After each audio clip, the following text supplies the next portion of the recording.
You asked me before about other states, the program is all over the United States, but I will tell you that we did the programs in Alabama. Special Equestrians was the first, and we had helped many other, including Talladega and Montgomery, get started. And we have the certification for instructors here once a year, so that other organizations or other barns can do the same as we've done. So it's really awesome. nice. We have a great deal of experience, so we're happy to pass that on. I remember when we first started, we used to put cardboard name tags on the horses, and then I had a list of, which horse got which equipment, and they had their names on the equipment, so people could help me get them tacked up. And when our first group of judges came to certify our program, they're like, get those name tags off the horses. Can't you get his foot caught in the string, or, I was just trying to make it easy for everybody. You ride Poto, okay, and this is Poto's equipment, and you're Poto's volunteer, and I could just do all of that, and all I had to do was put a name on that horse. But we don't do that anymore. And it's come a long way. It's come a very, very long way. I'm very, very proud of it. It's an awesome program. It is an awesome program. Does anybody have any questions? Do these kids have to pay to do this, or they?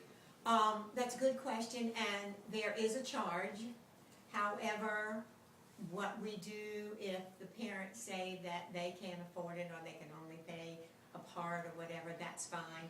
We don't do like other places that you go that, you might want to get some kind of help where you have to fill out a million forms and tell us your finances are nice. If the parent says we can't afford to do that, that's all we need to hear. And then we have scholarships available. Part of the funds that we get from our fundraisers, and a lot of us who donate to the program will donate to the scholarship part of the program, or I've adopted a horse you can adopt a horse for a month or for 6 months or a year, and your name goes on the stall next to the horse. So there's lots of ways that we try to cover our expenses, so that people, these people, one of those wheelchairs costs more than your truck. Yeah. So, we totally understand that and try to work with them as much as we can. Yeah. So we have a lot of kids on scholarship. Yeah. Are there federal funds available? There's some grants, and they're hard to get because everybody's going for them, especially in this economy. Right. And it takes weeks and months to fill out. The paperwork for a grant is unbelievable. Yeah. And that's what our part-time staff does. One of the part-time staff people does all the volunteer training and coordination of volunteers with the program. The other one does some of the fundraising and writes a lot of grants. A lot of them, of course, we don't get, but some of them we do. We've gotten in the past some, little stipend from like the golf tournament. What's it called? It's Shoal Creek. No, now it's Regions Classic. Regions Class. Right, and they give to a bunch of charities, so they Yeah. give a little bit to each, and we always put our name in and try to get stuff Yeah. like that. Where do the students come from? Do they see your advertising and just call Well, you? we don't have to advertise it. Unfortunately, we have a waiting list. And I can't say how long it is, usually we tell people about a year, and it makes me sad that we don't have more horses and more barn space, but we don't. Some people will wait 6 months, some people 2 or 3 weeks. What happens with the program, once you're in, you're in.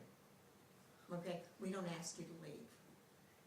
We ask you to leave only if you've allowed 2 sessions to go by where you've not let us know that you're not coming, and your horse is tacked up, and all those volunteers are standing there. If you miss the 3rd one, you're out. But if you tell us that your child's having surgery or you're going away on vacation, not a problem. It's just the people who aren't considerate enough to take it, to the people who are volunteering. and they're not allowing somebody else to be sitting on that horse. So that's a way that people get out of the program, but, for the most part, unless they get too old or too big, we've had, now that the program is 26 years old, we've had people that have been riding with us 15, 20 years. Some of them have gotten too large for it to be safe for our sidewalkers. So we've had to rearrange their program so that they're doing some things in the barn with the grooming and the tacking up and stuff like that. So, because safety's a You huge. mentioned it about a trail ride, and I guess it's just right there in that. Yeah, we have a sensory trail, that's been, all the, the Garcias, I'm talking, Yeah. okay, who paid for all the footing for our trail. Do these kids have, are they graded on how they Yeah, progress and? Right, I guess you're asking me, the class is homogeneous. In other words, you're not gonna take somebody who has no sitting balance and put them in a class with a child who can steer, Right, sit up and right, by himself and steer a horse. Right. Yes, and of course we have hearing impaired. The biggest group that I see the most improvement in is the autistic children, because for the most part, they don't have an attention span. Well, you get on the back of a horse, guess what? You stay on there, you got Yeah, an which attention. You gotta pay group is attention. this? What kind of, Autism. yeah, I was gonna ask you about that, yeah. They do so good, and I remember when I for the first 4 years, I ran the program myself at Oak Mountain, and we had a little show at the end with a group of autistic children from Allentott, and I gave out their little ribbons, and they were like, oh, I've never won anything in my life. I mean, they're clutching the ribbon to their chest and saying, how important that was for them to get a ribbon. And we have little shows at the end of each session, and they get ribbons and they get trophies, and it's really a big deal to them, and it should be. They've accomplished a lot. You're gonna make me cry. I have a great story. When I was teaching, we had the TV stations love us, and they like to come out and do special features on us, and I don't remember which station it was. It was either NBC or ABC, but they came out to film it. We had this spina bifida child that he was paralyzed from mid-chest down. Okay, no feeling at all. Okay, so we do a lot of stuff with bareback pads because of all that tactile feeling, and the movement is even better on a bareback pad. And so what we were doing with him was we were having him stand up on the back of the horse. So what he was doing is he would press his palm against the sidewalker's palm, and that's how he was balancing. So the sidewalker on either side, somebody leading the horse, and he's standing on the back of a horse. Okay? And he got in front of the camera and he lifted his hands up. Like that. His mother, we were all crying. He never stood on his own. His life, it was only for a few seconds, but in front of that television camera, he wanted to show the world he could stand. That's great. Wow. How many horses do you have now? There are 13, I think they're either 13, I think she picked up one yesterday at 14. We have to rotate them out. It's hard work for them, and they sometimes get sour. The horses that I told you I brought that I thought would be so wonderful, one of them was a police horse from New York City. Okay, when New York City had a bankruptcy problem, and they auctioned off about half of their mounted police horses, I got one of them for Jack to ride, and his name was Officer Donovan, and he was a doll baby. But he got so that he was backing out of the ramp. We have a ramp where they roll up their wheelchairs, okay, so that makes the rider level with the saddle. So we can just transfer them onto, okay, and he was backing up. He was just tired of it, and we had to pull him out, and that does happen to horses a lot. That they're yanking on, they're pulling on it. They have no coordination, a lot of these kids, and they're pulling on them, and they do get tired of it. So we do have to rotate horses. What kind of a bit, or do you use a bit? Oh yeah, we use a bit. It just depends on the horse and what he's been broken to. Yeah, right. We don't have any. Usually they're older and they're quiet and well behaved. Yeah. People do try to give us horses that aren't too sound, but we've got not too sound riders, so we don't need not too sound horses. Right. Because we need horses that are real level and balanced, and Yeah. so we can put our unbalanced riders on them. Well, the reason I asked that, you know, these kids, particularly a beginner, doesn't know how hard to pull. And that's it. When Right, I someone mean, comes to they my have house two to ride, that's the sidewalkers that first are- thing I have to show them. Yeah, and they have two sides, you know, our volunteers, you know, you need to come to a training session, it's a couple of hours, and let me tell you, it is intense. And so, and you cannot be a sidewalker or a horse leader without going through the training session. And that's another thing too, when we can't have volunteers, and sometimes kids come, teenagers, they wanna volunteer because they need their service hours, but we have to insure them. So we need a commitment, not just 1 or 2 sessions, they've gotta come the whole 9 weeks.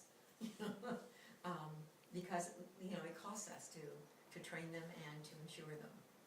And 14 is the minimum age that insurance company allows us to have as volunteers. I can say from experience, I've had, come to our riding program, 4 students that outgrew your program. Right.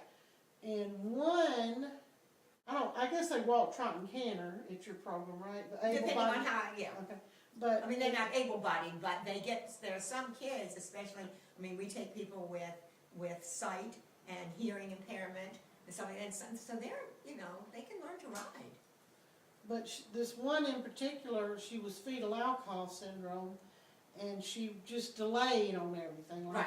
Like say she's 14, she was really like 9. But she came from their program, and I was impressed. Like I'd say, shorten the reins, and she did it correctly, you know. Yeah. And turn left, turn right. She knew all that.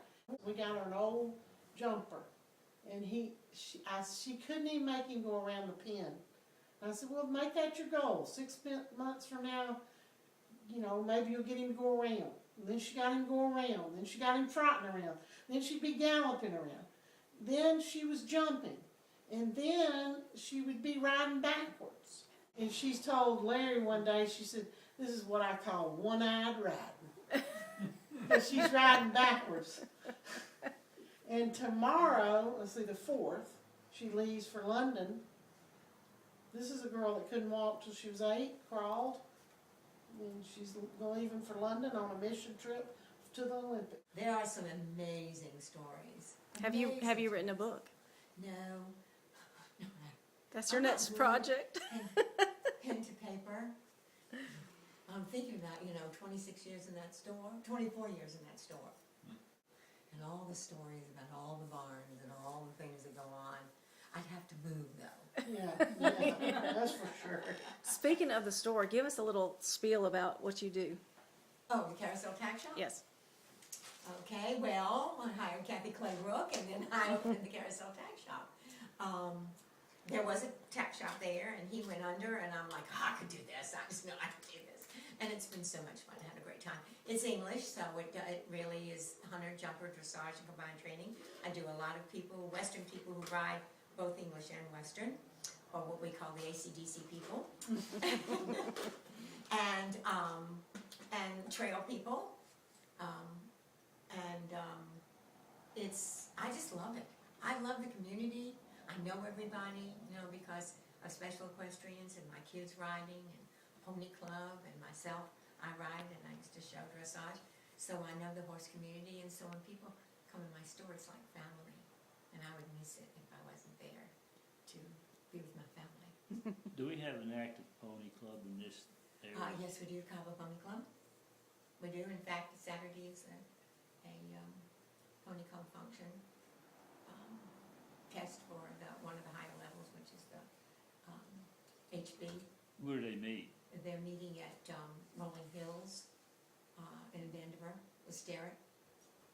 No, they don't meet there every time, but they usually whenever they're having something mounted, they're there. Like years ago, they used to meet out there. Right, at Patchwork. Where is it now? Pony Club? Yeah. They meet at different places now. They don't have They just they don't have rotate. stable, right? Am I too old? Yes. 21. 21, just a year or 2. Good answer. Okay, well, thank you very much for sharing with us today. We appreciate it. Oh, you're welcome. I'm happy to do it.